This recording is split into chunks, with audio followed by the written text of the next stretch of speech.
I see a great man, but look in the mirror. I see a great man, just look in the mirror. I see a great man. I see a great man. I see a great man. Hello, everybody. Welcome to another episode of the Athlete Diaries.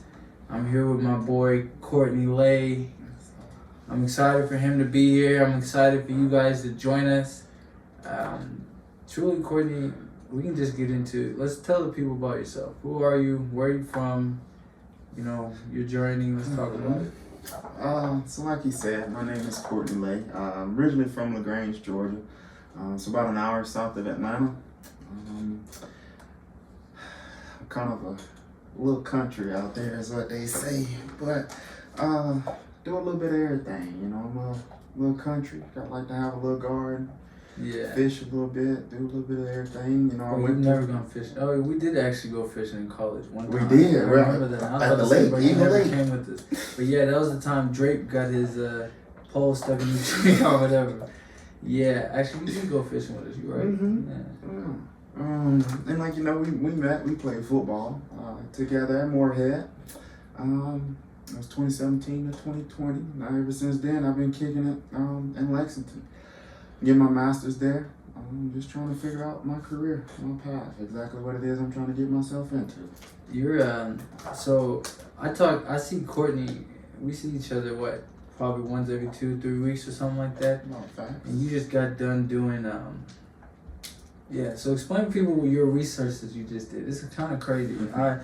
You told me a few times, and each time I just kind of So I worked with the Spinal Cord and Brain Injury Research Center at UK. So it's a neuroscience department. And my research, we focused on military type occupational blasts. So, you know, like a blast from a mortar or something like that might occur. So not actually like the flame itself, but like that blast waves that occur before the flame, and like that pressure and like the vascular changes and how does it affect the brain and sort of tissue and different things like that. So in my study, I ended up kind of mimicking, like I said, that military type blast. So we ended up having some rat models that we ended up studying. So I ended up giving them about 11 PSI blast. So kind of very similar to what military type will experience, like out, you know, like Afghanistan, Iraq, you know. I was looking at that. I want to say 50% of injuries that occurred during those Iraq and Afghanistan were blast type related exposures. So just trying to figure out, because there is one more thing about that, there is no primary treatment. So there's no medication to sort of treat the primary blood barrier breakdown or the vascular changes. So in science world, that's what we're trying to kind of figure it out right now is concussions, military blast type explosions and things. What is a way that we can sort of treat that? What is a medication? What looking at mitochondria, looking at oxygen production, vascular, like the networks, blood capillaries type deal. Just looking at all the different stuff. So I looked at blood capillaries. That's what I did. So I ended up doing like an isolecting staining. It just stains for like glycocalyx, so the sugar residues in the blood vessels. So I tried to map out the actual blood vessels itself of the brain. Yeah. And then I compared it between my blast and my non-blast, and seeing that in my blast rats, that vascular area covered of just blood vessels or vascular was decreased in those rats. So it is showing, like I say, research has shown that some vascular changes does happen from that. And even from my little research that I got into this summer, and I actually got a chance to present all of that. So I made like a 10 PowerPoint slide and everything, like a little 10-minute presentation, and got a chance to present in front of, you know, 100 people. It was a bunch of doctors, directors, a bunch of people there. Man, it was a great experience. It was. I mean, it kind of opened up my eyes a little bit into this world of like a professor. I could go get my PhD and kind of become a professor and kind of do that kind of route. And it did kind of open up my eyes to that. I did. Something you might be interested in. Mm-hmm. Did you always want to go into the medical field? Like, how did you get into that? Yes. So about 6th grade, my brother tore his ACL playing basketball. He's 6 years older than me, so he was about 11th, 12th grade at that time. And he tore his ACL playing basketball. And I just remember I went to like every doctor visit with him, like everyone he had and everything, and I was just looking at it like, well, they pretty cool back here. Like I feel like I could do this, you know. So ever since about 6th grade, I was kind of interested into the medical field. At first, I wanted to be a doctor. Kind of falling off a little bit of that route just because of some of the stigmas and things that come with the doctor and all. Like I'm a family man, you know. I want to see my kids grow up. I want to see them play ball. You know, my dad was at every single game. You know, different things. I want to be able to do some things like that. You know, so I'm kind of looking at time management kind of careers, different things that I could really use to truly be a family man. I understand that. That's important. Yeah, especially as a father, I can get that. Yeah. You know, especially when you see a little man sitting there and you're holding him for the first time and stuff, it really makes you start to realize what actually is important and what is not as important. And you know, I don't. So like that's actually one of the issues I've had, like when it comes to like dating and like modern women, is I'm just kind of like I don't. Like, of course, like, I want my wife to be driven and, like, have her own passions and stuff. But, like, even me to a point, like, I stopped, my desire to be a football coach has dwindled down. Just because at a point, I was, like, I'm chasing my own vanity and ego in coaching. And, like, yeah, I could help some guys change their lives and this and that. But, like, I would have been there to win games. And I would never want to put my things above my sons or my other kids. So once you make it like that, it's very easy for me to try to choose a career where I don't have to. I can make my own schedule. Which, of course, you know, being a business owner, you don't really make your own schedule like they try to tell you do. But, like, you know what I'm saying? Like, I can be more stern and, like, nah, my kid has a game. My kid has this. My kid has that. My kids have this and that I'm going to make sure I'm at. So I can agree with that. But it's very, I can agree with that. Most definitely. Like, one of the biggest things that I feel like I can feel like in my career, like as being an athlete, like even to Moorhead type, that my parents came to pretty much all of my games. You know, like I was able to look up in the stands and be able to see them, like just know that they were there type deal. And it's like, I know a lot of people that, like, I know some friends that, like, I used to take home after games, and like they mama and daddy be sitting in the house, like kicking it. Like, wouldn't even come get them after the game, come pick them up. Like, didn't even come to the game, nothing else like that. Like, you know, just I couldn't imagine. I know, and that's just I hate that, bro. Because you know, I watched my daddy take many people home. Like, you know what I'm saying? Just and that's another big reason why I want to be there for my child as well too, because I feel like I had a father figure that was there at a lot of those times, and even not for me, but for somebody else as well too. You know, was able to take somebody else home, do this and do those certain things in those times that, I mean, I just didn't see a whole lot of type deal. Community dad. You know, kind of thing. You know, he coached me growing up, like coached me baseball and everything, so he was there at every single game, every single practice type deal. Like, I had somebody there for me. It's just... You gotta move it close to me. No, you can move it. Okay. If you want to lean back, move it. Perfect. I know this chair a little squeaky, so I'm trying to be still. Okay.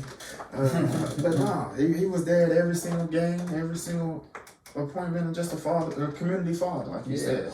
And that's just a big thing to me too, because, like, even now I see some people that's just growing up without a father type deal, and I don't really like that. I'm a very advocate for a 2-parent household. And now don't be, you know, in a bad situation to be in a 2-parent household, but raise kids and make them. Men are needed in a household for sure. For sure. We talk about that pretty often. For sure. Especially nowadays. And it's kind of crazy, like the trickle down effect it has. Like when you look at the big picture things, like right now going on in our world, the lack of men in the house, how soft Americans have gotten, how soft men have gotten in general, because there are more boys now than they are men, if we want to be completely honest. And so 2-parent households. You know, I actually there was a stat line. I was listening to some woman, and she was saying that, like, the single father households produce the same amount of productivity and lack of criminals as a 2-parent household. A single mother household is double that, triple that, or whatever the number was. And so, like, when you put that in perspective, it's like, so how important is a father? And not even just for the male, but the female as well, right? Because, like, for a female, like, as a father, like, I would be the example of what you're looking like or looking for in a husband. So I'm her first line of what a great man's supposed to be, right? So if you don't grow up having that, you grow up with a bitter mom who's telling you all these things, men aren't this, men aren't this, you can do all this by yourself, you don't need a man, look what I'm doing without a man.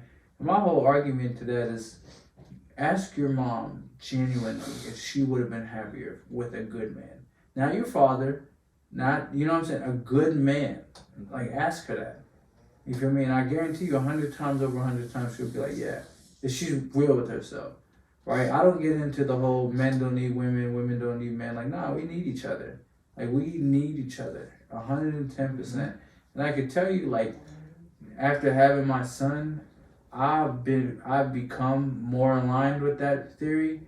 And like, but at the same time, bro, like, my standard for what I want my wife to be has risen. Like, so high. Like, so high. And especially once you put it in perspective, like, my daughter's gonna look up to you. So now it's, well, what do I want my daughter to grow up like? Who do I want my daughter to, like, betray herself after, right? And those are all kind of things that have made me, like, relook at, like, what I want into a wife. And it's crazy. It's crazy, yeah. I agree with you. Yeah. And like I was saying earlier, bro, like, I want my wife to have passions and all this, but, like, at the same time, like I was saying, like, with my career, like, our kids come first. Like, that is the most important. Our kids' well-being, our kids' success. Because that's our legacy. Like, no matter what I build with this company, no matter what I build, like, in life, like, my legacy is my kids. The people that walk around with my last name when I leave. And what they do in this world. And that's what's, like, so important to me. And when I find a woman that understands that, bro, raps. That's facts, man. You know what I'm saying? Yeah, that's crazy. And I feel you on that, though. I think you said a very good point. You was talking about, like, we daughters look for father type figures. You know, same thing for, like, men. Like, you know, we look for people that was just like our mom. Oh, yeah. You know, like, deal, like somebody we can vibe and chill with like that. Like, and I'm kind of looking for it now for, like, that kind of best friend type deal. I know you're talking about we kind of need each other. I mean, you almost kind of do. Like, you know what I'm saying? Like, even on the football field, like, you know, offense needed defense. Sometimes defense needed offense. You know, there was just sometimes offense maybe could have handled it and got the whole game done by themselves. But defense got a turnover and they got us 7 points for us. Like, you know what I'm saying? Like, sometimes you just need to build up off of each other. You just better make that happen for the kid. Do you believe in 50-50 or 100-100? I feel like the levels and the number of it will change, and that will make a good relationship.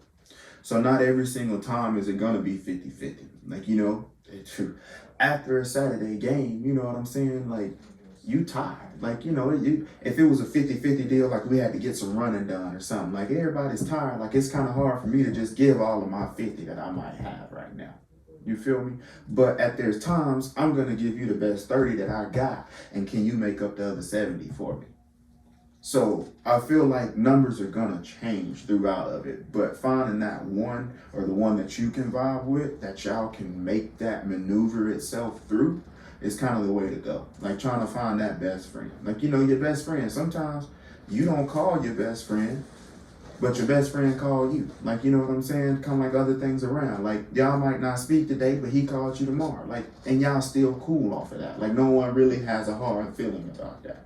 Like, bounce up off each other and fill up off each other. Some days I'm gonna be able to give you all 100 that I got, but some days you might not be able to give me that. And I understand that because that's just life.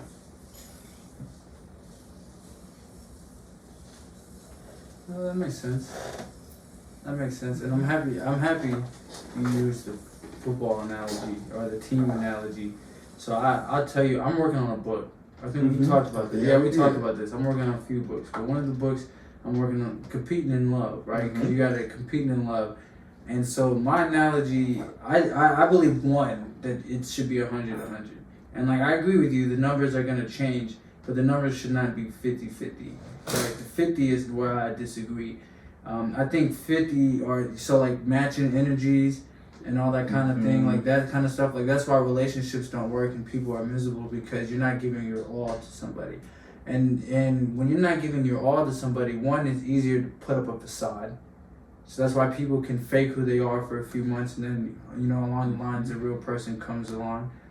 Or I'm not, so like if you look online, right, and a lot of the gender arguments and like all this stuff is kind of like, well, I'm not doing this because men don't do this, and the men are like, well, I'm not doing this because women don't do that, and it's like, it's kind of like, but do y'all not see the paradox that you guys are in? So neither of you are giving 100% because the other one's not giving 100%. So eventually, one of you has to give 100%. And you know, me and you, very religious, godly men, I think as men, we're supposed to be the leader. We take control of the situation. We're the ones who give it. So like, I don't match energies. I'll leave. I'm gonna give you 100%, 110%. Like if we're gonna do this thing, like we're, you know what I'm saying, we're having this relationship, we're building this. I'm giving you 100% day one, like from the jump. Like the moment it's time we decide this is what we're doing. I'm treating you like that, and I'm gonna show you what it's like to be over here, and you should want to do the same. So like people are, so like a woman who's like, wow, you gotta earn like me to be wifey or whatever. Like I'm not about to just be wifey off rip. And it's like, so how do you expect to make it to the next level? Like how do, like, you feel me? I'm not going to continue down this path with you when I don't even know what you're truly bringing to the table, or what your wifey looks like. You know what I'm saying? So me personally, I'm like 110% the whole time. And as soon as you're like, I'm not giving you 100, blah blah blah, and it's like, I bet, I promise you, I'm not gonna lower my energy. So I'm either going to leave, or it's, you feel me, or we're just gonna be at missing energies. And I promise you, I'm going to leave. Because I'm not lowering my energy. Because that doesn't do anything for any of us. We're not figuring each other out truly.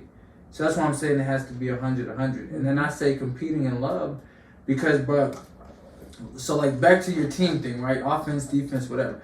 The other team is reality.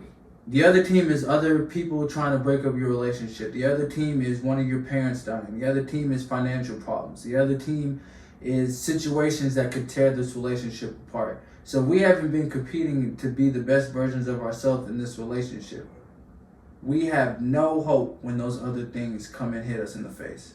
We have no hope whenever things get hard. What are we going to do? We're going to turn on each other. We're going to blame the other person. We're going to, you know what I'm saying? It's not going to, this person does this and I do this and they don't do that. And it's all these different reasons on why we didn't work. But in all reality, we never were 100% with each other. So when reality hits, we don't compete. Reality wins every time as a unit. Yeah, I might win as an individual. That's because I was 50% on me anyways.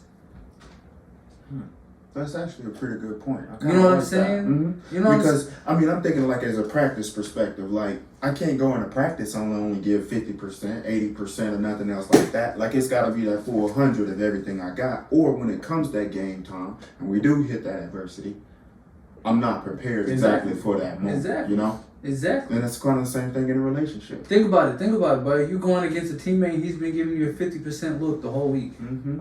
What does that game look like? Did you play your best against that opponent? Whatever that opponent might be? You know what I'm saying? So to me, I don't understand the matching energies in the 50-50. It should be 100-100. 100-100. And some days you're right. I might be able to only give you 95. I just went to work, got my ass kicked, whatever, you know what I'm saying? Whatever. But that's why you also, another thing that I say is, you don't find someone who's perfect. You find someone who's compatible. Mm-hmm. Can she pick up where you lack? Does she help you where you might fall short? And she picks you up, and she's able to carry some of the burdens and some of the things that you have going on, and same vice versa, right? If I'm, we can go back to the sports talk. If I'm a running back, right, it doesn't do me any favors to have the same running back behind me, right? It doesn't do me any favors to have a quarterback who can't throw. It doesn't do me any favor, right? We're a passing team. It doesn't do me any favors to have all linemen that can't pass block.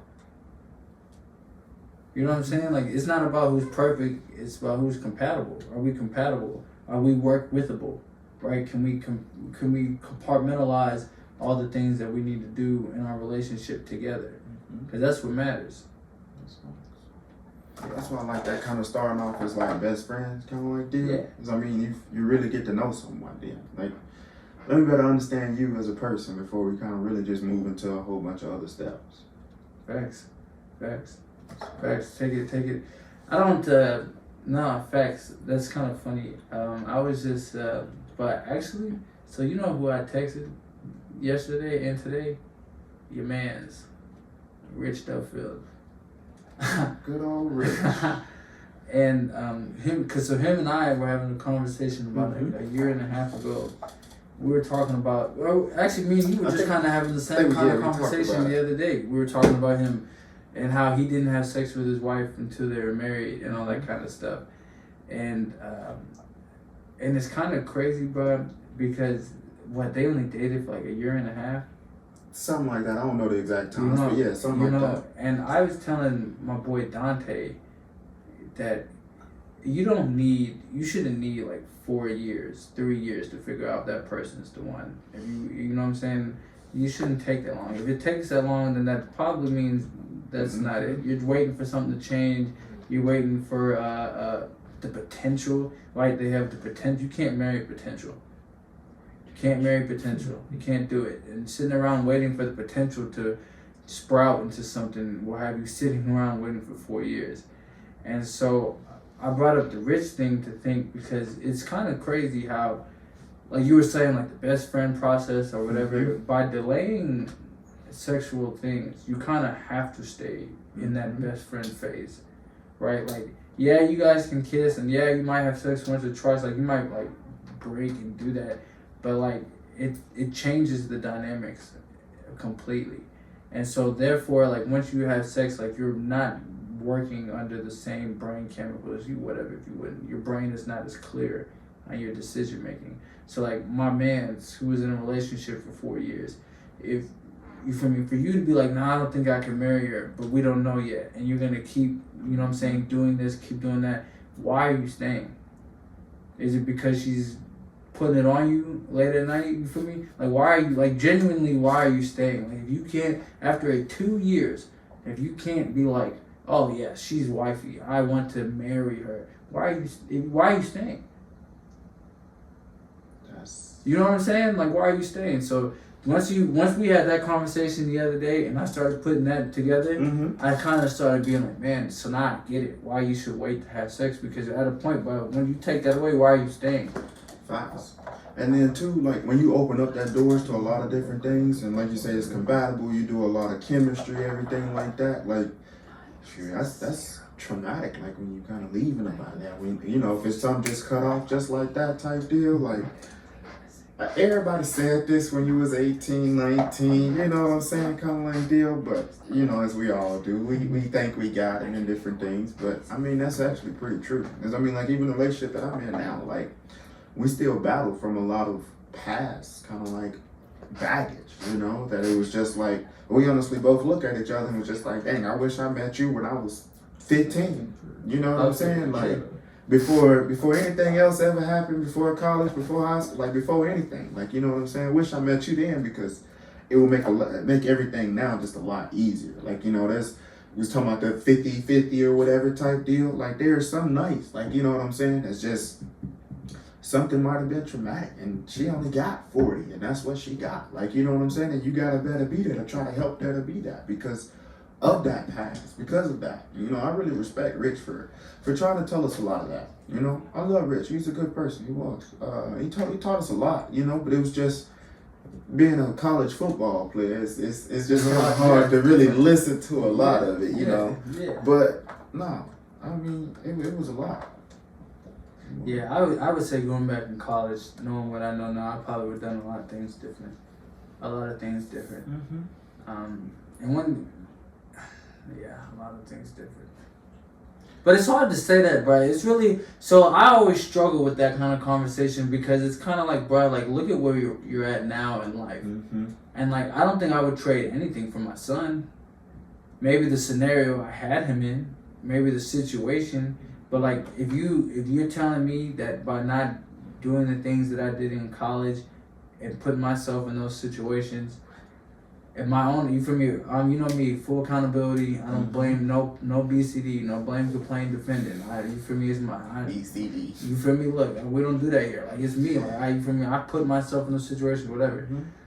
to say like, oh, I wouldn't get the same son, then it's like, nah, no, I want to do those same things again. Mm-hmm. You feel me? So it's very hard for me to say that like, oh, I would go back and do so many things differently. It's like, I don't know. You know, I think we had this discussion one day, like in one of our book clubs one time. It was just like, you know, would you ever go back and change or do anything different? And I want to say I answered that as being no, because I feel like in every situation, it's either a lesson or a blessing. You know, so you take it, you figure out what it is that you need to learn from this and be able to grow from it, or you take this as your blessing, and now you better take your blessing, and how can you better now grow with your blessing? Right. But every single situation and everything that happened, you know, I think we talked about this too. I feel like God put you in places of where you need to better be. You know, because I felt like out of college, out of a 4-year bachelor's degree, I had a degree in biomedical science. I played football, was a team captain, different things and stuff like that. Like, I felt like I could go anywhere, you know. And when I did get turned down from a lot of places, I kind of, not like battled with God. I mean, I felt like I was kind of mad at God for a little bit because I'm like, I've already had my life planned out, God. Like, you know what I'm saying? Like, what's going on? But I feel like there was a lot of things He wanted to sit me down and just kind of show me. Like, yeah, you've been blessed a lot up in your life, but here's a time for a couple lessons, you know, type deal, and just some things that I need to better learn about myself, even like, because I say now, like, if He put me as to being a doctor out of college, you know, do I still go through that same exact route right now? Or do I look at it saying I'd rather be a family man? You know, kind of like deal, like, because I'm also too, I want to be like if I went in there, I want to be like the surgeon. Like I want to, I want to be a big dog. Like, you know, and I think we talked about this too earlier, just talking about being like your own selfishness. And I kind of felt like that was a little bit of just me being selfish itself. Like, I wouldn't want to listen to what God wanted me to do going this route. I would have been trying to do what I wanted to do up in this route. And I think that's another reason why He just wanted to go ahead and shut that door. It was just like, nah, because I feel like I got a couple different plans for you and some other things I want you to see. Maybe I'll open it up later for you. But there's some things right now that I need you to sit down and just kind of learn. And the last 2.5 years for me like that, just been a lot of lessons. I'm still blessed because, like I said, I'm still here getting my master's. I'm still figuring out life and everything and this is that. But I feel like there was a lot of lessons that He wanted to teach me that I feel like I would not have been ready for if He would have gave it to me back in the day, if He would have blessed me with that back in the day. No, I agree with that. I agree with that. And it's God's plan, not yours. You know, if you got a plan, you might as well write the plan, envision the plan, wake up at the beginning. Yeah, wake up in the beginning of the day, throw it in the trash, because the plan's not going to go that way. I promise you. Yeah, it's not going to go that way. No, I agree with that. So that leads me to this question. Mm-hmm. You know, I preferenced it. What is the hardest thing, you know, let me start, you know, I ask everybody this question. Okay. What is the hardest thing you've been through in your life, and what did you do to get through it? The process, the journey, let's break it down as much as we can. So the truest, hardest thing I feel like I've done was, if we're going to just kind of leave like a little bit different things about it, we're going to do football and trying to get a biomedical science degree together.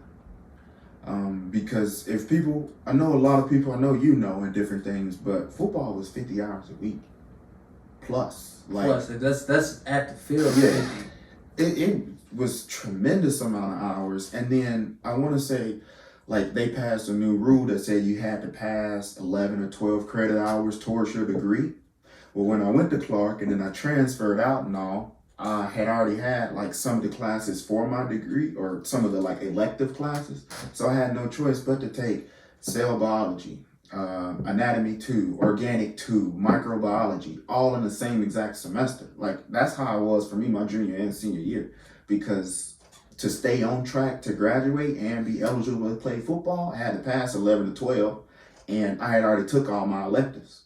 So I was literally stuck there with just trying to take all of these 4 or 5 hard classes together. And then when junior year comes around and you really start playing a little bit, you know, well, we flew to Florida, we flew to New York, we flew to California. Like, those were days we had tests on Monday.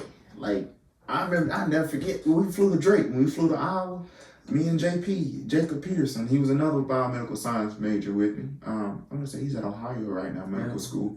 That's my boy. I still talk to him a little bit. He just got married, didn't Oh, he's about to get married? Is he going? He's about to I get think married. he's either about to get. I know he ain't got. I know he's engaged, but I don't know if He he's actually about to got get married. married or not. I don't know. So Tanner Duncan just got married. Mm-hmm. And who was the other one? Kaylin. There was someone else.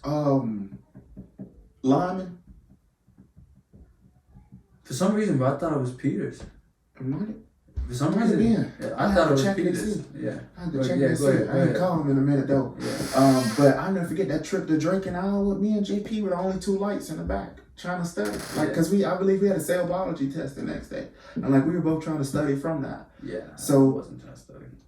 I'll tell you, that was one of the hardest things I've done, just trying to roll back and forth. It was a lot of nights I didn't sleep till 2, 3, just trying to study, just trying to do this. And that's another reason why I was kind of I felt like I was mad a little bit at God, because I felt like I had put in so much work and so much time. How can you not bless me with what I feel like I deserve, whatever I feel like. But that was the hardest, just trying to balance and time manage all of that out. And it's still making me have to deal with it a little bit to this day. I graduated with a 3.4-ish type GPA, so I'm still not the 3.7s, 3.8s that they really wanted to kind of see. So it still kind of made me battle a little bit, even when I was applying to school, of my time management, this and this and that. And I don't really think many people see how hard that was. Right. To really be like you say, invested into a football team. You lifting weights, you watching practice, you got to go to treatment, you got to have practice. We're talking 7, 8 hours a day. You know what I'm saying? Along with the other 2, 3 classes that I got to take. So I feel like that was probably the hardest thing I've done, and I'm still trying to overcome it now. Like I said, I'm in there getting my master's and things now. So I'm still just trying to overcome it and just trying to figure out what path and what career that I feel like is just truly right for me and what God wants me to lead me to. But that was hard. And if I had a son and football was not their end goal and they wasn't really thinking or really projected to go to the NFL and they wanted to be a doctor, I wouldn't tell them to play football. I mean, it's just a hard road to balance. Yeah, do both. And that's why you don't see a lot of them. I hate to say it, but you just don't. It's a hard road to balance. Yeah, even at Vandy now, all of them are becoming doctors. They're doing other stuff. So yeah, that makes sense. Mm-hmm. That makes sense.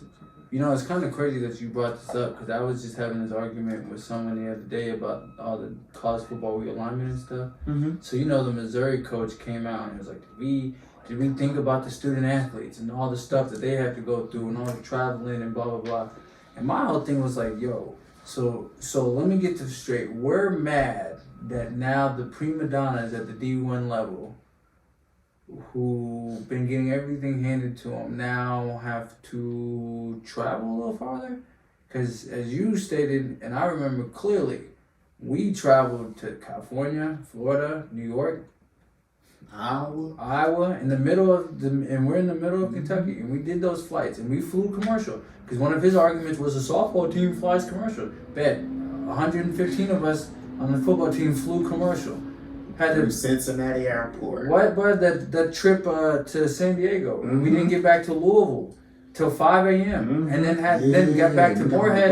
Yes. And then we had to be back there at 12 or 1 o'clock. Yes. Yeah.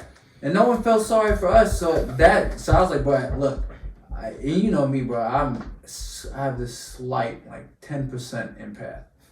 You feel me? So I was like, bro, I get it. I'm not saying that what I did was easy, but I'm saying that if you want me to feel sorry for these people now that they have to do that, I don't. Because where they still differ is the meals they get, the attention they get, the student help they get at the athletic, the academic centers, and all that. We didn't get that. At the end of the day, we didn't get any of that. And we still had to do all that traveling and back and forth and not getting in till Sundays and still having to go to class Monday with tests and this and that. So now, you feel me, once again, just everyone being soft. I was just sitting there listening to them, but you're not getting any sympathy from me. We did that. We've done that. The only sympathy I feel like I would give them is just for the people who want to come watch them play. What I'm saying? I'm sure everybody got a few grandmas, moms, dads, auntie, uncles, that might not be able to travel that, I know my granny, but she ain't getting on no plane. Yeah. I don't care how much you bag her, she ain't getting on no plane. So Like, that's the only, I kind of feel sympathy in I that can do place that. because, you know, I feel like some of their parents and some of their family might want to see them. They did a lot to get you here, so they deserve to see you. But I can give you that. Mm-hmm. That's part of the reason why I didn't go crazy far for my family. Mm-hmm. You know. But now at those big schools like that, where they got a lot of student athlete, academic people that help. I want to say like they actually have a team that travels with them, and you know they help them with all their schoolwork and that. But we ain't had none of that at Moorhead. We ain't had none of. I'll go ahead and tell you, Moorhead. I loved it. Now don't get me wrong, I grew a lot and I learned a lot. I say this every time I have someone on Moorhead on my podcast. Going to Moorhead and being expected to hold the standard of a full scholarship D1 athlete at the football level and not getting any of that made you a better man, yes or no? Oh, 100%. 100%. And wouldn't trade that? Nope. No, I agree with that. 100%. 100%. And you say, I mean, because even in the league that we played in, like we were the only public school in that league. Yep. So for like, where does Steph Curry? Davidson, like San Diego, all the rest of them, they had private like scholarships that they could get. Yeah. We didn't have none of that. Nope. You got the tier 1, tier 2, or tier 3. Yep. That's all you had. And that was all based on academic. That's it. And everything else. And like even Coach Rose, he came from Cincinnati. So it wasn't like we were had a guy who came from a smaller program or something or this, that. He came from Cincinnati and all of his workouts were still designed like they kind of were at Cincinnati. He still, you know, he was a big Saban fan. That's why I love him too. Coach Rose and all. I liked a lot of his statements and all. I love Coach Rose. Me and him still talk. He called me last time. He called me the day he found out about my mom. He called me and he's like, "Man, I'm sorry to hear like him and I talked on the phone for like 45 minutes." I like Coach Rose. Yeah, One of his favorite statements I think he got from Saban was "Be where your feet are." Yeah. So at all times, so you know, if we here at the football field, your mind needs to be right here on the football field. Yeah. We in there watching film, your mind need to be right there. So your mind needs to be exactly where your feet are. And I want to say that was like one of my first 2-3 months kind of being that. Yeah. And that's how we just kind of stuck with, you know, whatever from Coach Rose. That's what sticks with you from Coach Rose? I mean, I remember all his positive stuff too, but I also remember the way he used I remember 2 stories. 2 of them. But at one time, okay, he just said we was just sorry. We wasn't working that day. We wasn't doing nothing right and then blah, blah, blah. He said, you know what? Forget it. None of y'all come back in the weight room. But he went over there and locked the door to the weight room. Next thing you know, we look out. He unlocks the door and he takes everybody's stuff and throws it out the weight room and says, y'all are not allowed to come back in here today. I'm talking about, bruh. You know, we all had the same Under Armour shoes too. So, bruh, I had 2 left feet for a whole week. Like, everybody's shoes were just thrown out there and everything. Yeah. But, like, he taught you a lesson, though. Yeah. You're not going to show up. But, I mean, that was for real, though, half-assed. because I think you was talking about it earlier. Like, in life, every day you got to come ready to work. Yep. You do. Like, there is no, I don't feel good. I just don't feel like working today. Kind of like, it doesn't. Like, you got to come ready to work every single day. And if you don't, there's punishment that lies between that. No, facts. 100%. No, that man Coach he Rose, was real. He was. He was real. And that day, Zach, I think quarterback Zach, went down to his left leg. Or he said, go to your right. He went down to his left and he looked at Zach. This was a media day too, so we had like media cameras and everything out there. Looked at him straight in his face and said, you the reason I believe in abortion right there. But he used to say that to so many people. Just like that. But He told him, said, go down to your right. He went to the left. I got told you, but you ever heard the story of what he told Pat Rice? So we were in my freshman year. We were in camp. You know, my freshman year, we were still allowed to do 2-a-days. Yeah. So we were doing 2-a-days, and this was like practice 12 on day 6 or something like that. You feel me? But Pat was being soft. Like, you know what I'm saying? Like, we were all out there. It was hot for all of us. Like, you feel me? The turf was burning all of our cleats. Coach Hill, you know how crazy he was. Yeah. We were doing all the crazy stuff. Like, we were all doing it. And Pat was being extra soft. And so we were doing this one drill, and Pat, almost should have just stood there. And Coach Rhodes sees it. And Coach Rhodes goes, Pat, you're such an effing coward. If I was you, I'd slit my wrist. And I was like, bro, what? Did he just say that to him? And then Pat just kind of looked at him and kept going. I'm like, but then you feel me? After we looked at Pat after that, we were kind of like, no, I get it. He's mad. Pat's Pat's, you feel me, that was like Pat's senior year too. You feel me? And it was just, I was like, yeah, Coach Rose said some crazy stuff. He said some crazy stuff. He will. But he made you a man. Oh, but didn't he? He kept it a buck with you. You ever get thrown out? Like personally? Yeah, I got thrown out of Ron one time. For what? It was the day Coach Strobel had just got there. Like Coach Strobel was new, and we was running like 5 yards. We was running like suicides or something, right? He told us we had to run them again, and they kept saying somebody was missing the line, but they weren't saying the name. Ooh. No, Coach Strobel was just like, everybody need to touch the line. Let's go again or whatever, right? Yeah. And I want to say Coach Strobel came over and was like, it's you, it's this, it's that, like trying to holler at me or whatever. And I was like, shoot, I don't even know you like that. Like, Coach, you can't just, like, I feel you. If it's me, call me out. But you just came up there yelling at me or whatever, this, that. And Coach Rose was just like, oh no, like we don't talk to coaches like that or whatever, this, that. Everybody get them buzzing. And started making everybody buzz their feet. And I was like, I'm not finna do up downs. That was that, 18, 19-year-old me, you get a little hard-headed sometimes. But I was like, I'm not finna do up downs, bro. So he just blew the whistle and started making everybody do up downs, and I just walked off. So you didn't get thrown out, you walked off. Well, he threw me out. But he threw me like, that everybody buzzing because of him. Come on, blow the whistle. Like, like one of them type situations. Well, I've had this situation before, and all it does is piss you off. Like, I don't think that's why I just walked off. Yeah, like, I was it doesn't do what coaches think it does. When I was my senior year in high school, and I hate doing this, but my senior year in high school, my head coach was a dick to me, but that was just because like he was like, if we lose, it's Jacob's fault. Cause that was just like the 3 technique, and it was just like our defense is based around like the 3 technique. If our 3 technique is eating, then with the defense would do good. If our 3 technique is getting bullied, we're gonna lose. Well, I mean, we're undefeated at this point. We're going to the first week of the playoffs. We're playing some crappy team, and I'll give it to him. To the last 2-3 seasons, we should have won state championships, and we didn't. And so, like, he wasn't playing any games my senior year. And so my senior year, we had a whole practice where I sat there, and after every play, I had to watch my teammates make the tackle. And it would just be like, bro, like, I made the tackle. So, like, why we're making everyone else do up downs and me stand here and watch, I don't know. And if you think this is going to make me play better, you're wrong, because it doesn't. Like, I'm just getting mad, and I'm getting annoyed sitting here watching. Like, this is crazy. But I got thrown out. Coach Rhodes threw me out once. What you do? When was it? It was before Quentin was born. I forgot exactly when it was. But we were maxing out, bro. And hang clean, to me, I've always taken so seriously. Mm-hmm. Like, as a football player, as an athlete, hang clean is kind of exposes, like, how athletic you are, how explosive you are. So I've always taken hang clean so seriously. Like, my squat numbers, whatever, bench numbers, whatever. But, like, hang clean, bro, like, I make it a personal thing. Like, I want to gain 20 pounds on this. I want to gain 10 pounds. Like, I take it very seriously. So I was mad that day about something. I think I had some family stuff going on. So I was, like, in my own head, like, mad that day. And I went for 265 on hang clean. Mm-hmm. And I got it swimmingly for me. Then I went and put 275 on. And I pulled it up to here.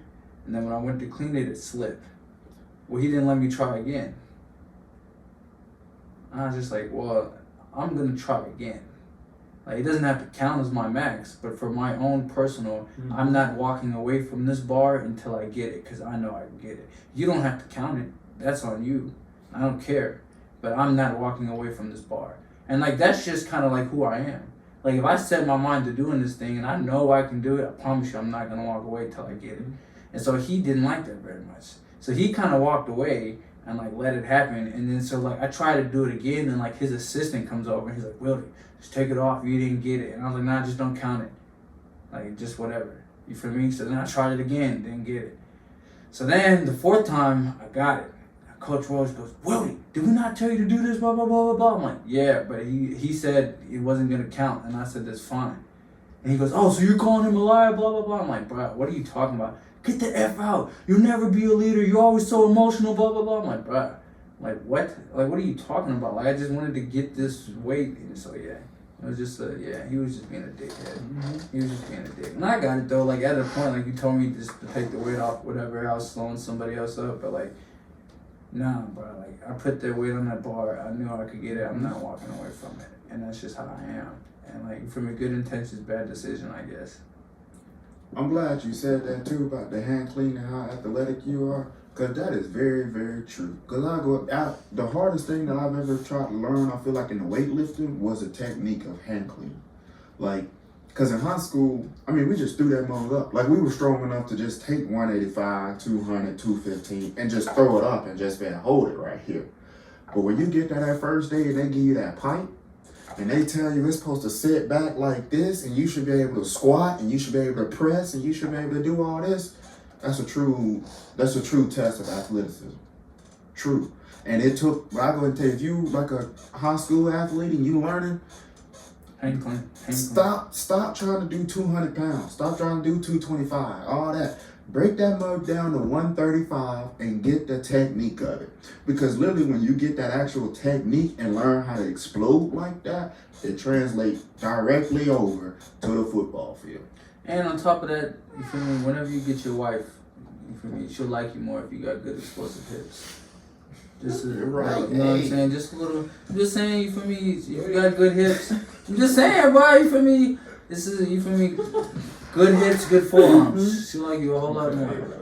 Well, we stretched them out. You know what I'm saying? Yeah. Hey, 700 pounds. You feel me? Yeah. Look, she'll like you a whole lot more with good hips, good and flexible, powerful hips. You make her happy. You're right. It's something you might want to, you feel me? Yeah. No, hand clean is good for, you feel me? Yeah, I agree, but hand clean most definitely. I never understood how dudes got to college and never tried hand cleaning. Like I never understood like how you guys didn't try it, like in like high school if you were lifting. Like how did your coach not understand like what hand cleaning actually can do for you as an athlete? Yeah, no. In high school we hand clean like twice a week. And you know, like the kicking your feet out. Like I used to do that a lot in high school. But I just kick them mugs out and be leaning about sideways. I stood up with it, coach. Like type deal. But when you figured out how to explode and stay in that same exact location and everything, it's totally different. And your numbers will jump through the roof. Jump through the roof. It's crazy. Yeah, you know what? I might hand clean today just because we're talking. Yeah, I love the hand clean. I love the hand clean, but this stuff is so much fun to me. My wrist don't bend, but that mug hurt to sit here like this. I don't even use, no. When I hand clean in front squat, I almost could take my hands away and lay right here. Like I put it so much, it's all right here.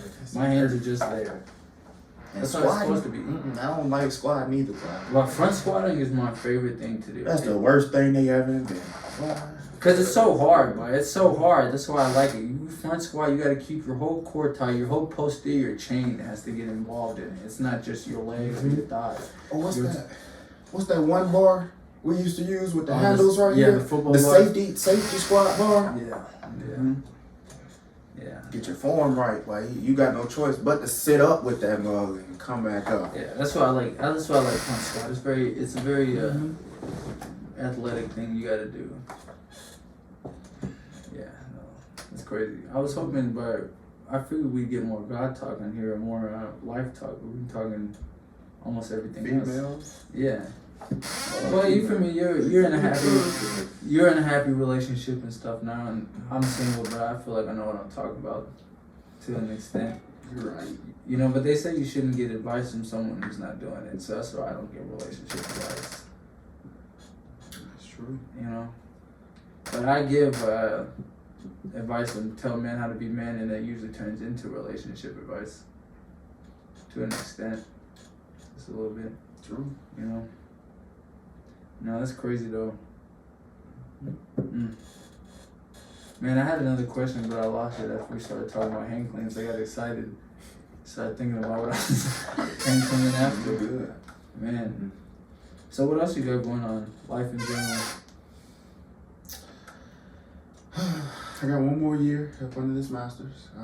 You decided what you're doing Afterwards? yet? Yeah, I know we talk about it often, but I got a lot of different options. I still like the PA, physician assistant, just because you got multiple different fields you can work in. Liability is not held directly on me, and I get more family time. right. I've been looking at that career a lot. I told you I like this professor world, PhD. I might just continue going on to UK and get my PhD there. I just got a lot of different options. I'm just playing them out. Which now I'm a teaching assistant, so I teach microbiology and anatomy, or the teaching assistant in microbiology and anatomy at University of Kentucky. And I've learned a lot from it, and I've grown a lot from it. I actually love it. I kind of love that teaching aspect of things. Really? Even with today's kids? Well, I guess in college it's different. You know, in college you pay your money to be here. So if you don't want to be here, I'm not gonna press it or nothing. Like, I'm here to give my material, everything. Yeah.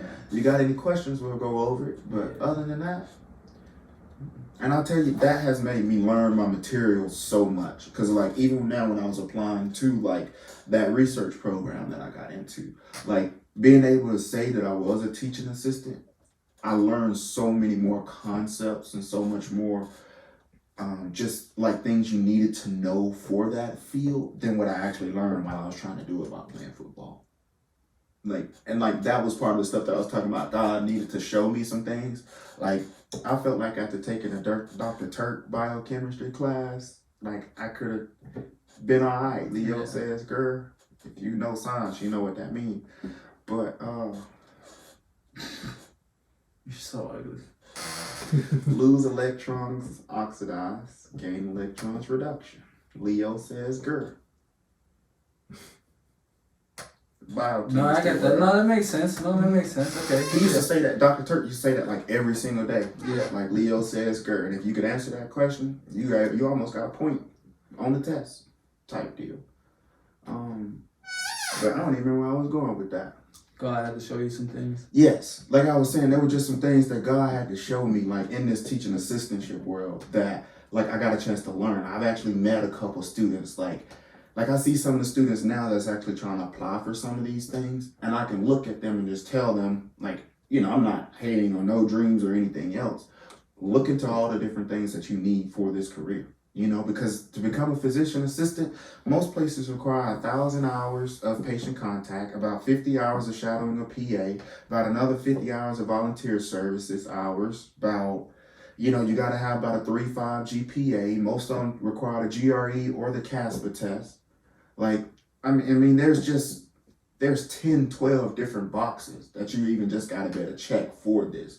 Like, you know, and just to better be in that moment for some of those students to say, here's an opportunity where you can get some patient experience, you know. And even being in Kentucky, there's not many diverse students there. Like, you know, we got a lot of international students, but just as far as like a Black or African American or just like a sort of a Mexican, just like, you know, a little bit diverse, sort of that kind of like piece of it, there's not that many of them. So now I can kind of sort of be an advocate for some of those programs. You know, like the Hughes in Medicine or the MLK Center or any of those. Like, I can actually be there for some of those students. And I'm really hoping, even if it's not me that's actually being a change in the medical field, becoming a new doctor to create something, I was able to lead somebody up on that path to even get there for themselves. Facts. Be an example.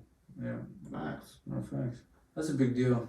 We talk about that often, actually. Being that great example, not just for yourself, but for all the people around you. That stuff kind of trickles down.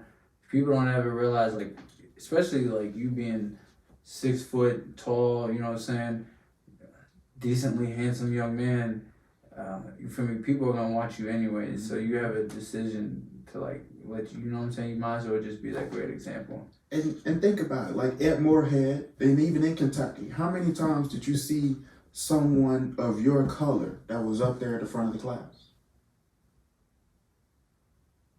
Good point. Not many at all. Like, every time I walked into a class at Moorhead, 99% of the time, I was the only African American in that class. I didn't see no African American teachers, no nothing else like that. So, like, it's even hard sometimes for me or even some of them to even believe that they can even do it because they've never really seen it, you know? See, I don't really register with that. To me, because, like, so being adopted, color was never something that mattered. Right? My parents took us into scenarios where I was just like every other black kid or the only black kid. There could be 100, there could be 0, there could be 5. Right? I went to the school I went to in Alabama before I moved to Kentucky. It was almost an all-black school. The white people were the minority. There was probably 5 in each grade, 6 in each grade. Right? And then I moved to Kentucky, it's the opposite. But like that didn't change at any point in time.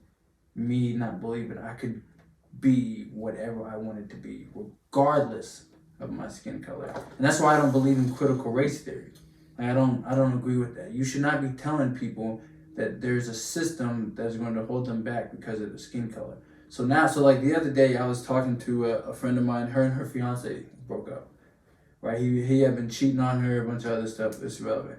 So her and I were just kind of talking, and I was explaining to her my relationship talking gave from people come, you feel me? There's in life, relationships, life, everything. There's standards, expectation, right? So a lot of people nowadays are unhappy because the expectation they have of life does not match the standards that they live by, right?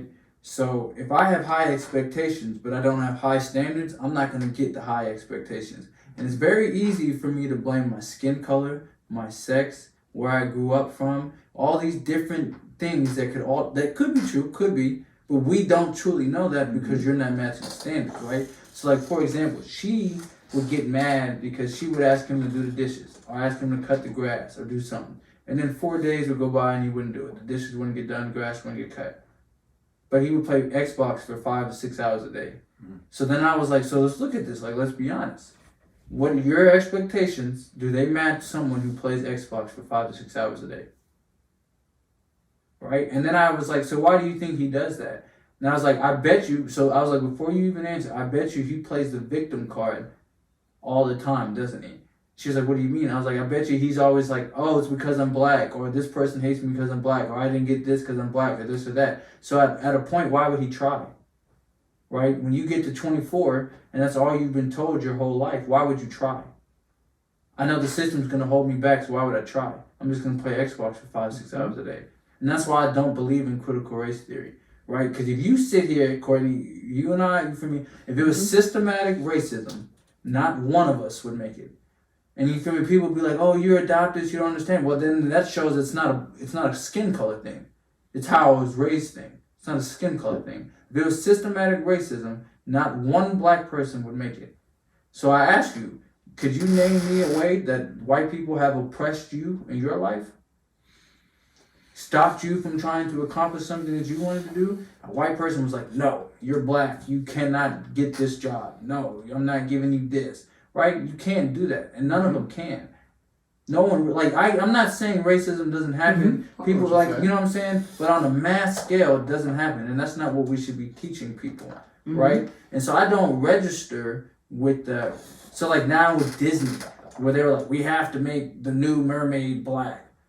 Why? So black women can know they can be mermaids? Like, I don't understand, like, what you're trying to push, right? Because, for me, there was no black president before Barack Obama. So, like, who told Barack Obama, who did Barack Obama look up to? Another black president somewhere? Mm-hmm. No, he just decided this is what he wanted to be, right? And that's where you lose me on that thing, because it's just like, no. You should be wanting to tell your kids, no matter what color they are, you can be as great as you choose to be. Mm-hmm. Life is not going to go your way. Yes, you might run into some people who are on that, but that should not be the first thing that you jump to when something doesn't go your way. I agree with you, okay? But there's a couple different points I gotta say here. One, I think that the way you look at it has a lot to do with the way that you were raised. And I feel like I can kind of say I was raised in a similar kind of standpoint of that, to say I don't look at a situation of just being like, oh, I didn't get that because I was black, like, you know, or whatever. Like, I've always looked at it like you can work harder to better kind of get there. Yeah. Now, you said, you asked me, like, have white people ever oppressed me or anything? Now, I'll speak real here for a minute. I just figured out, you know, maybe a year, I knew this, but I didn't actually know the exact origins and different things. But I figured out maybe a year or two ago, like, my family and where we come from is slaves. Like, I had to realize that. It was a Laye plantation back there where I'm from. That's where they worked at. That's where everything kind of come from. So some of the issues or some of the problems that I just kind of see in today's world that makes it difficult for me is my grandfather didn't know how to read and write. Like, because we thinking about in those time frames, we still close to some of those times of civil rights and different things like that, where he was never ever taught to read and write. So my grandfather wasn't, and my grandmother, my grandmother on my dad's side was not living when I was younger, or she died when I was very younger. And my grandmother on my mom's side is still alive, but her granddad, or my granddad on that side, passed away pretty soon. So I got one grandmother, one grandfather. In both situations, neither one of them made a life where they can support themselves now. So I do have to feel like a part of that could come from the racism or the issues that we suffer from here in America. Yeah, see, but that's not talking to you though. Here we go. My dad now has to support my granddad. And now that takes away money from me down the line. Where I look at some of my other friends that I might have had who might not have been in this situation. We can take color out of it. We're just going to use a press type deal or whatever. Granddad was able to sustain themselves. They were able to support themselves. They made a security and social security and everything fund where they were taught all of that at a younger age. And now able to supply money down. So instead of dad trying to support granddad, dad and granddad are supporting son. So there's a few more things that they can possibly be able to get, support, have a little bit more time for, than I just feel like someone that's in a situation like me. Just because my family is now having to deal with just some of the issues that occur over there. So we got to spend a little bit more money. We got to spend a little bit more time. We got to do a little bit more things in this light that someone else might not have to. So does it directly affect me? Yes and no. And I honestly feel like in 2 generations, I kind of feel like maybe that can be a statement that can sort of be taken out of place of things. But I do feel like there is some detriment that I have to feel there just because my parents are having to take care of their parents because they were never taught how to take care of themselves and how to take care of their family on down the line. And I can give you that. But to the extent of, that's a very minuscule thing. So like, what is actually the money difference that you possibly would have gotten? How would it have helped you? And then my next thing, so you brought up the 2 generation thing. So I'm gonna give you some that's pretty close to almost, besides like the Rockefellers and like 2 other families. By the 2nd generation, your billionaire's wealth goes down by 27%. So that also should mean the flip for the other side, which I can say you're almost a walking proof of this, and myself included, because my dad's parents were alcoholics, weren't able to take care of themselves, right? My dad's family, brothers, sisters, all had to pool money together to put them in a home. Both my parents, parents, right? We had to do that for both of them. So like, and now you look at yourself, where you're headed, I look at myself, where I'm headed, that's 2 generations. So you could almost say the flip. But to me, it's more about information. So your whole thing about whether, at a point, now that we have that thing that walks around in your pocket that can research everything, you have 0 excuses to not be successful. 0. And you can say, well, this person may have this advantage, this person had this advantage. Well, does that not make you better because you had to learn how to do it differently? They've had help. They haven't had to truly sit down and figure out how to come from nothing. They were handed it. You feel me? Like, come on now, you work hard for things. Does that not always go better for you when you work hard? You have to learn skills. You have to learn all these different things that they don't have to learn because they're handed it. So at what point, right, do you just decide, yeah, this is it, but I'm going to work my ass off. I'm going to learn all of these things regardless of that, because truly, Cortney, does that truly stop you at any point in time? You know what I'm saying? Like, does it truly hinder you? Does it truly oppress you? Does it truly slow you down? Does it truly You feel me? Or but because you know what I'm saying, like we're telling kids that like, you are oppressed in this country. Like that is the line that we're walking right now. I think part of it has to do with. So my dad was the first one in the family to go off to college, first one to get his master's degree or anything like that type deal, and I think it has to do with him starting this change in our line of the family. So where I'm going there is though, someone had to be there to sort of give us that blueprint.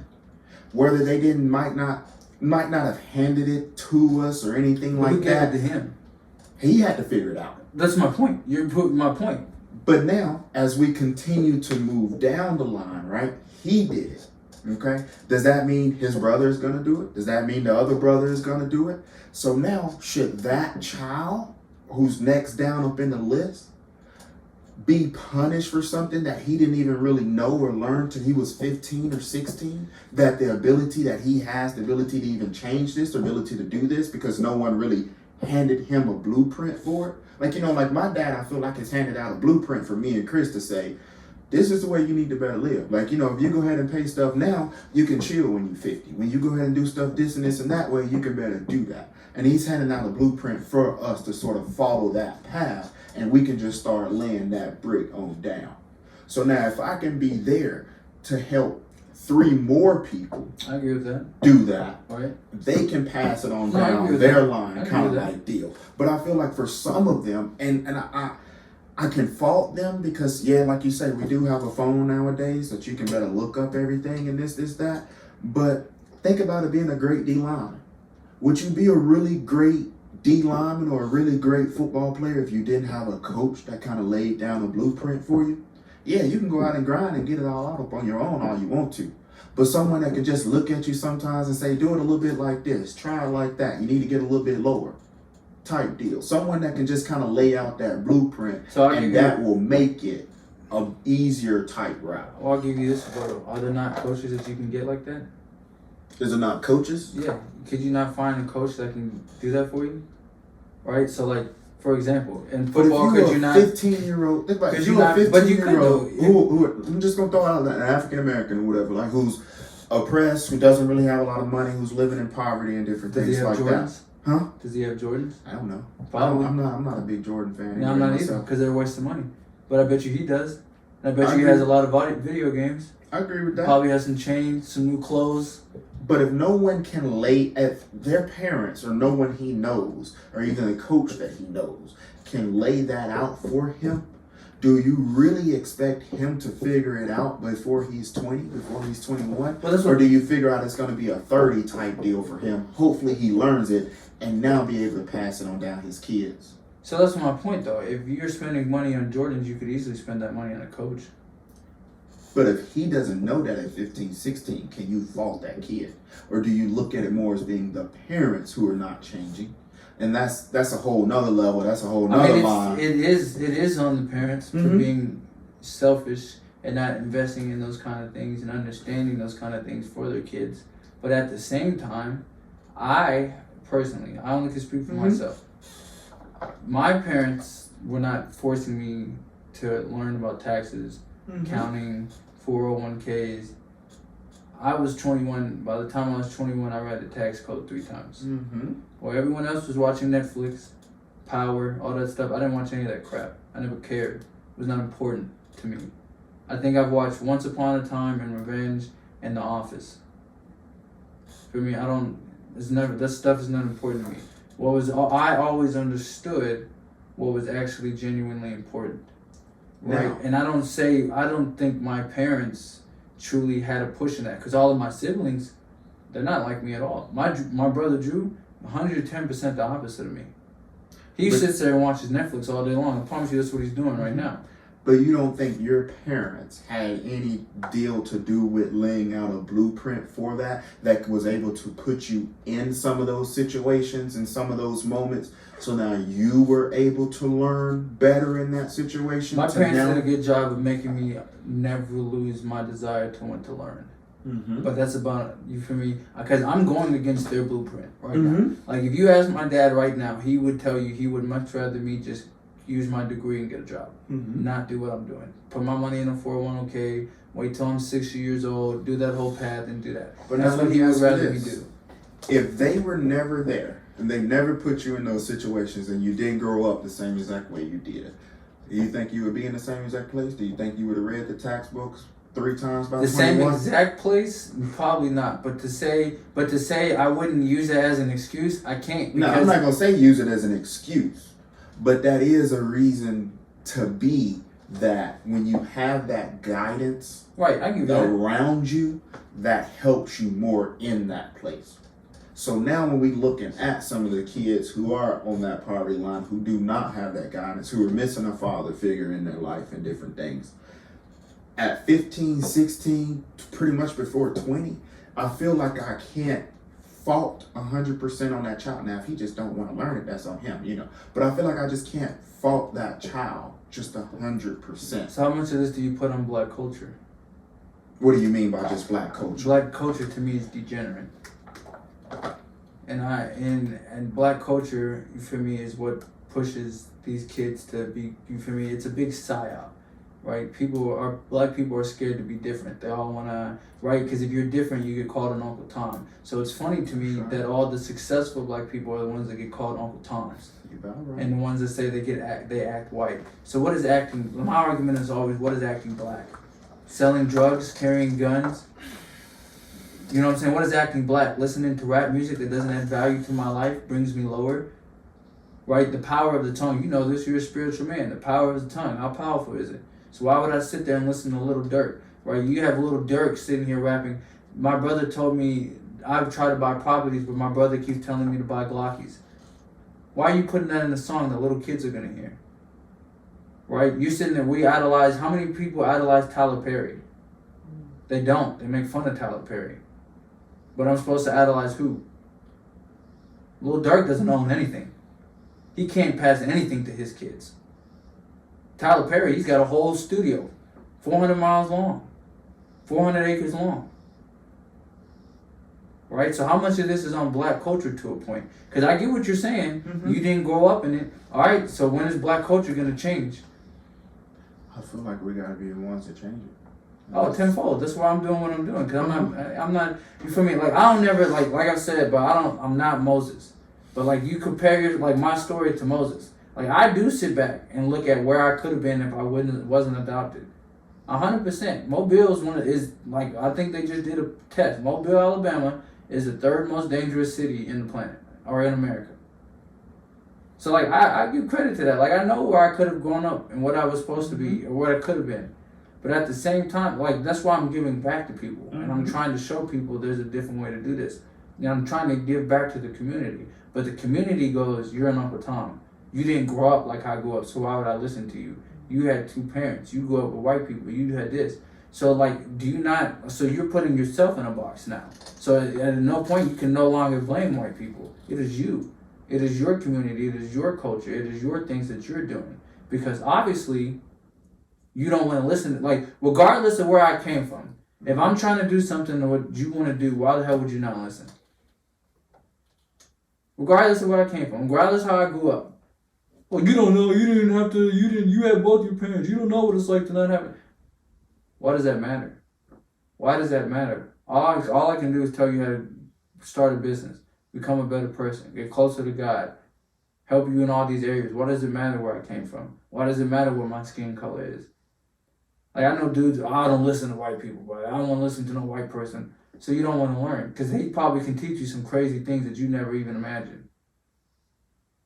Right? And I just said on the episode when I was with him, black people have a sense of tribalism that is keeping them in this box. Why does it matter? Like, let me know, like, why does it matter that you can't learn from someone because they got a different skin color? Or they didn't grow up like how you grew up? I don't understand why that matters. I understand your point. I do. I don't really truly feel like it should matter that much, or it shouldn't matter at all. I think it more relates to, like I say, someone who grew up in that field or that time where they didn't have anyone to guide them at all. So now me being that figure remember I was talking about kind of like earlier about like fathers and how we need more fathers and different things like that. I'm hoping me being in that teaching position, being up there, being able to do that, can be my dad that took that child home. You know what I'm saying? Kind of like be on the guidance for a thing like that. Because, like I say, I do feel like there are just some people who, which I know some of them, like grew up without a father, mom worked at night, like they just pretty much did whatever. Like they didn't really have any guidance. They didn't have any parents that grew them up, brought them up in a certain type of way. So I feel like as a 15, 16-year-old, it's hard for me to fault them. It's hard for me to look at them and say, you should have been doing this or you should have been doing that or whatever, this, that. Like, they never had any guidance. They didn't have any blueprint. Yeah, no, 15, 16 is not your fault. That's what I'm talking about. 21, 22, 23. At that point, that's when you start to become a man and you got to start making your own decisions. Yeah. But as a 15, 16-year-old, just moving off to college and different things like that, it's just kind of hard for me to fault them at times because it's just so much that they probably had to battle through. So that leads me to my question. How much do you put on black culture? Because I can give you, your dad's generation probably had a lot more real racism to deal with.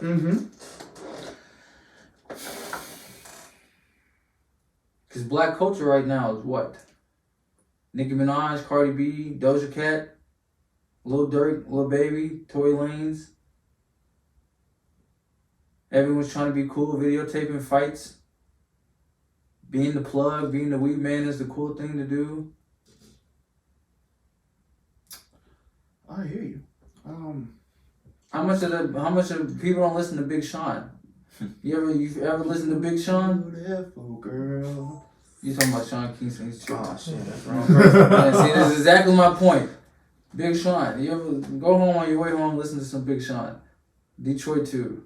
And then tell me if you don't feel like a new man. But people don't listen to Big Sean because he's not rapping what they want to hear. But then he's not rapping black culture. And I think it's a big psyop where black people have been able to push themselves into this victim mentality. And it's just easier to me to blame, well, I'm black, so I'm not going to accomplish anything. Oh, I'm black, they're going to keep me back. Or I didn't get this because I'm black. And it's just easier to do that instead of taking accountability. And that's where they've gotten comfortable at. And that's what you feel me? And this is where I need black people to understand. And usually I can get black people to understand this when I paint the picture on a different group of people. Right? So like in our country, there's a push for the victim mentality. Being the victim is now being the new underdog, right? So we don't argue about, like if you get on social media, right? They're not sitting there arguing about, well, I overcame this or I overcame this. It's, no, I had this done to me and this happened to me and this is happening to me and woe is me and this and this and this. And they all compete to say who can be the lowest of me's instead of being, yeah, I was this did happen to me, but I overcame this. Look what I've done to overcome this, right? That's what we have to get back to. So when you paint people as victims and you're giving people incentives to be victims, right? So there's an incentive to be a victim. There's an incentive to believe that you need the government to take care of you because you're a victim, right? I don't believe, like, so like the difference between like socialism and capitalism, right? I do believe like there are a group of people on the planet that we as citizens should have to pay to take care of, right? People who are truly handicapped, special needs, that kind of thing. But because you grew up in a single father home or a single mother home, I don't understand why my money has to go to you because your parents made bad decisions.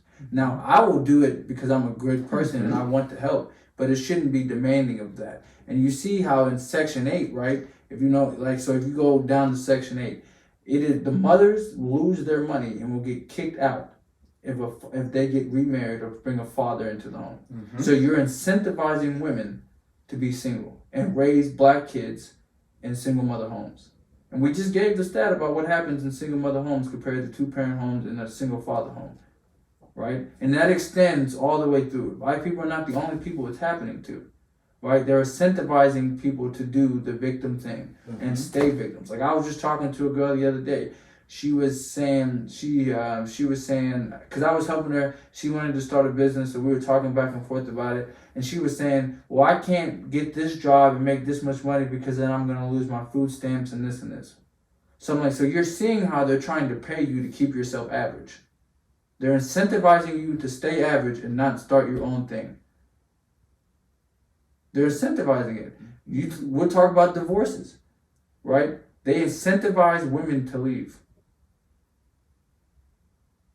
You get 50% of his stuff, and if you have kids, he's paying you alimony. He has to keep up your way of living. So it's truly, you get 50% of his stuff, 60% of his paycheck, and you get to keep the kids. So as soon as he doesn't make you happy for a good period of time, it's okay for you to leave. They incentivize it, right? And they incentivize black people to be victims. That's why I don't like the whole affirmative action. Just because I'm black or gay doesn't mean I get special treatment. Doesn't mean I should get the job before anyone else. It's a merit based. Am I the best candidate for this spot? I agree with So let's switch it. If you're black, and we're in a switched world, you get passed up for a job just because this person is white. How would you feel? Not too happy. You know what I'm saying? So why does it get to happen the other way? Right? They incentivize black people to be victims. That's why they keep pushing this on us. And they keep wanting you to do this. Because as soon as black people realize, hey, I'm not a victim. I'm almost just as equally, if not more equally, powerful than everyone else on this planet. I just have to decide to become that. I have to decide to step away from the things of the flesh and become more aligned. Okay. So we was talking about black culture and different things. How much of like incentives and like government incentives and government payouts do you put towards some of the black culture and then some of the black, or you just say black, or some of the poverty type movements or different things that we do? How much of the government do you feel like you put into that perspective? Oh, 50%. Easily. I'll admit, it's a big psyop. Top to bottom, a big psyop. That's why I'm saying the psyop is not like black people don't want to be different, right? If we keep pushing all of this stuff, materialistic things, Gucci, buy this, you get some money, get a car, get a chain, do this, they'll never get ahead. But at the same time, that's why it's only 50. Because at a certain point, you have to start doing your own research and doing your own thing and start figuring it out. And my argument to the black culture being degenerate, because my brother tried this, he goes, well, don't other people steal our culture? And it's like, okay, you're right. Black culture now is probably the primitive culture amongst people, right? White people listen to rap, they're doing all this and that. Have they not gotten more degenerate over the years? Has our country as a general whole not gotten more degenerate over the years? Yeah, but I don't know if you can fully say that was just due to black culture. No, it's due to the psyop that we're all under. Okay. But I'm saying, you feel me? Right now, you can't tell me that there's truly beneficial things to the new black culture that we're in. Because you can't even, even the culture appropriation thing with cornrows. Cornrows came from the Vikings. Cornrows didn't even come from Africa. But people don't do enough research into it, and they just know that black people wear cornrows nowadays. But the Vikings wore cornrows when they went to battle because they didn't cut their hair. So by putting their hair in cornrows, they didn't have to worry about their hair getting in their face while they're trying to cut someone's head off.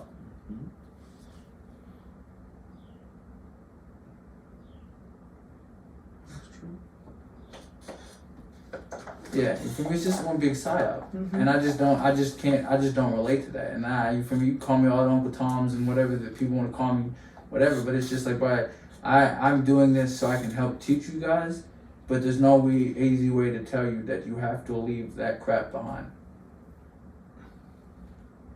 Now, I do like it on an entertainment platform because it's giving them the opportunity to make a difference. Even if they did not make a positive difference, it still does give them the opportunity to make a difference.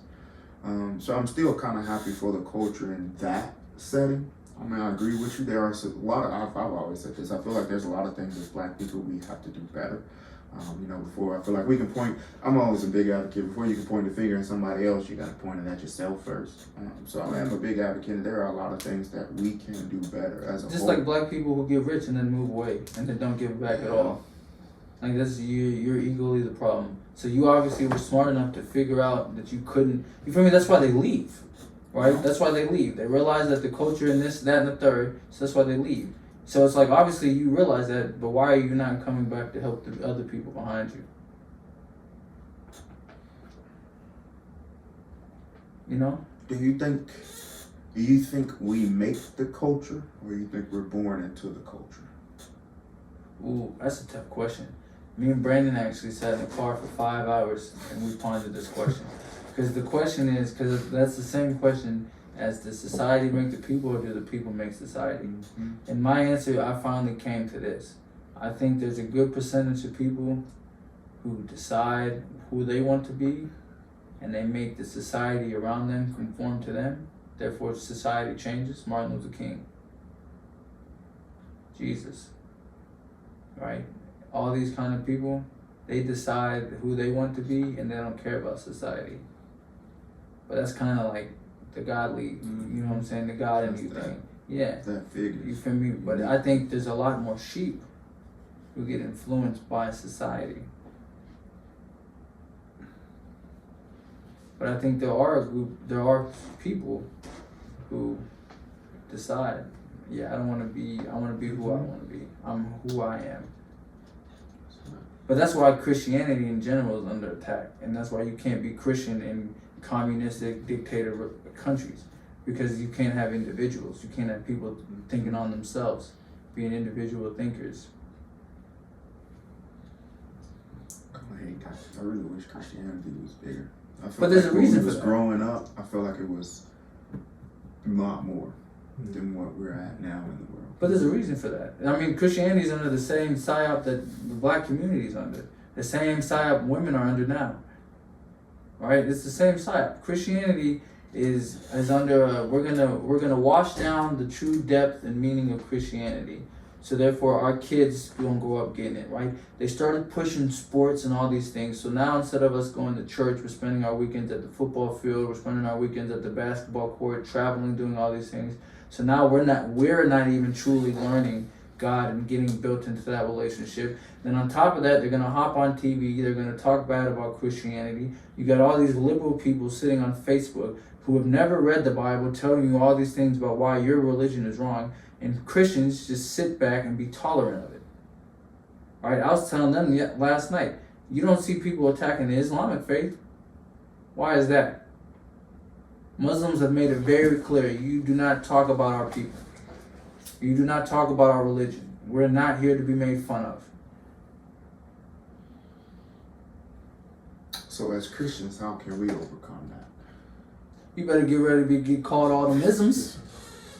That's how you overcome it. The politically correct and all this. And like I've said before, I don't care if I'm a preacher. You can be gay, you can be trans, you can be whatever you want. But if you think that you're gonna come to my church and I'm gonna water down my religion to make you more comfortable, you're wrong. But I'm not judging you. I'm gonna love you the same. Because it's not my place to judge. You feel me? When you die, my maker and your maker is going to judge you. And I know that my maker is going to judge me for being mean to you, for not treating you with respect. So I'll do that regardless. That doesn't mean I have to accept your sin.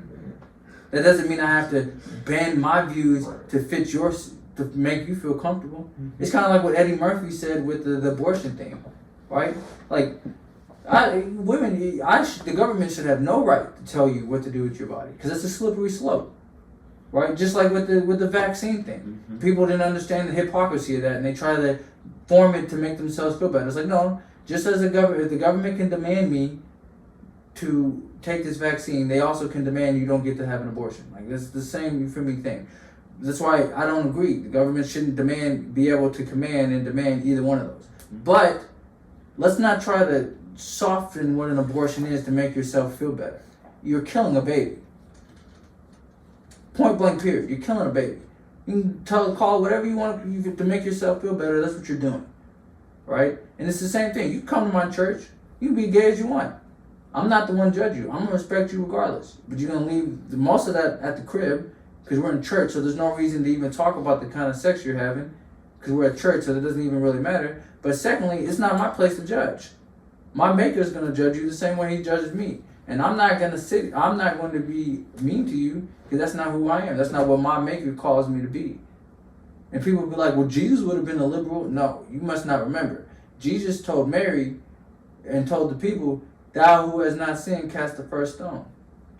But what did he tell Mary though? Now don't sin again. Yeah, he might have kicked it with the liberals, but he would have been, don't sin again. I still love you, but don't sin again. So there's a difference. So as Christians, we have to become less tolerant. Now, I'm not saying get all up in people's faces, blah, blah, blah, blah, blah. But nah, we got to start standing on our faith. We have to start living by our faith, like truly living it, like living it, being that example of that. Like for me, I don't even quote scriptures that often, but everyone knows I'm Christian because how I'm living. I feel that. We have to start pass it forward, pay it forward, going out of our way, being that extension, that great example. How did Jesus, so I was telling them, Jesus is fighting the same thing we're fighting. How did he do it? Did he sit there, grab a sign and yell? Or was he serving people? But what does that cause you to do? Not be selfish. It's hard for Christians to do. You gotta put others first. I'm glad you said that because it kind of reminded me of kind of taking it into like the black culture kind of like deal. I mean, looking at it from that same exact perspective. If we can stand on it, we can better go in and really try to help things out. So we can kind of change it. And like I said, you need a lot more fathers, a lot more respectable people in the world. Black culture needs a lot more Jesus. That too. And it's hard because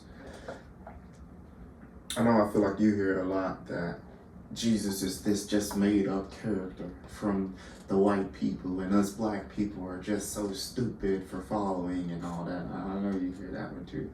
Christianity was in Africa before the colonizers got there. Yeah, that's what I'm saying. This is a big tie-up. When they're able to make anything political, people just identify with that political party, so they don't understand. They just believe whatever that political party actually says. They don't actually do their own research and like dive into what things actually are. You know what I'm saying? And that's where the issue comes. Like even with like the Black Lives Matter stuff, like people never really did the research to know that Black Lives Matter was a Marxist group. People don't even know what Marxism is. You know what I'm saying? So it's easy to fall for things when you don't know. But as one of my favorite judges says, ignorance of the law is no excuse. So ignorance is no excuse.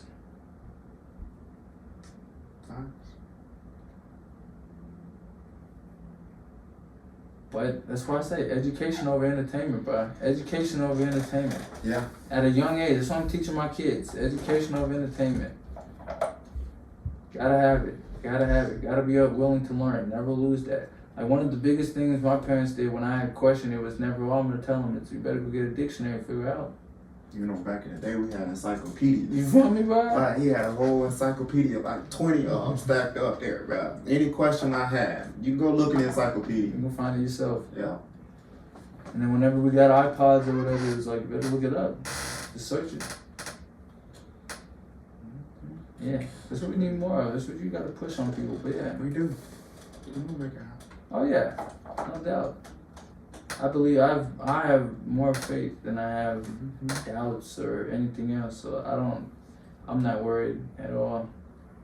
I think we're treading down a path, and I think a lot of people are starting to wake up and starting to realize, in general. But I think what makes me mad though, like genuinely, is it seems like to me it's just like back to the political thing, like black people have been voting Democrat for how many years? A lot. And nothing's changed. So how much longer are you gonna, you feel me, right? Go back to the girlfriend thing that we were talking about earlier. If it takes you 50 years for something to change, it's kind of like, okay, so maybe, what are you, 57? You think they're gonna get better? Like, no, bruh. What do you, pay attention to what's going on. But I think a lot of them are starting to wake up But I don't think they realize that if they don't, they're gonna get the worst of it. And that's what makes me mad. It's like you guys are truly voting for your own and supporting your own downfall to a point. Because, I mean, just look at any of the big Democratic cities. San Francisco, New York, Chicago. Atlanta might be in there. Atlanta's close. But I think there's too many, actually, I'm not saying Atlanta's close. I mean, I'm not going to have this conversation because we're going to put this on YouTube. I don't want this to get banned. Atlanta's not getting close. I'll tell you why later, but Atlanta's not getting close. And you can see that when you drive around. Like, if you pay attention to the news, maybe. But if you actually drive around and, like, go down there and, like, talk to people, Atlanta's nowhere close. Nowhere close. They try to paint it as we are, nowhere close. Yeah. No. But, bro, I appreciate you joining me. We've had a good talk. This is kind of how our talks normally go, isn't it? It really is. I felt like, bro, we was just chilling at my house type deal. Like, this is exactly how it is. And we just be chilling, just get to talking. We have to start doing, like, cigars or something. You know what I'm saying? You know what I'm saying? Just kind of just cigars and you ban the conversations in the cigar lounge or something. Yeah, I'm working on that, actually. Like, as something, well, not just podcast-wise, but, like, I want to have my own, like, cigar lounge to, like, have business meetings in and, like, all that kind of stuff. So I'm actually, that's something I'm working for. That'd be hard. You know what I'm saying? Have your own private lounge. And you, of course, we can record some podcasts in there, too, but for me, just my own private cigar lounge, have my meetings in, type of thing, yeah. But I appreciate you coming, bro. Yes, sir. I appreciate you having me, fam. I'm humbled and honored. I'll probably see you in like 2 weeks. I'll be right there waiting for you. Yeah. Yeah, bet. Well, once again, appreciate it. Appreciate all of you. Make sure you subscribe, like, all that good stuff. Thank you for coming. Do that. Ooh, I forgot to say, where can they find you, Cortney? Shoot, me? Yeah. I'm not a big social media type person. Yeah. I mean, I get on it, I have it, but like, I'm not a big social media. But I mean, I got Instagram. Got Instagram, C_Laye_56. And if everybody, you can find me on Facebook, Cortney Laye, CORTNEYLAYE. Thank you all. Make sure you follow Cortney. I see a great man, but look in the mirror.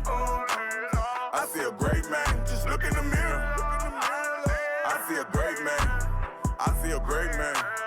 I see a great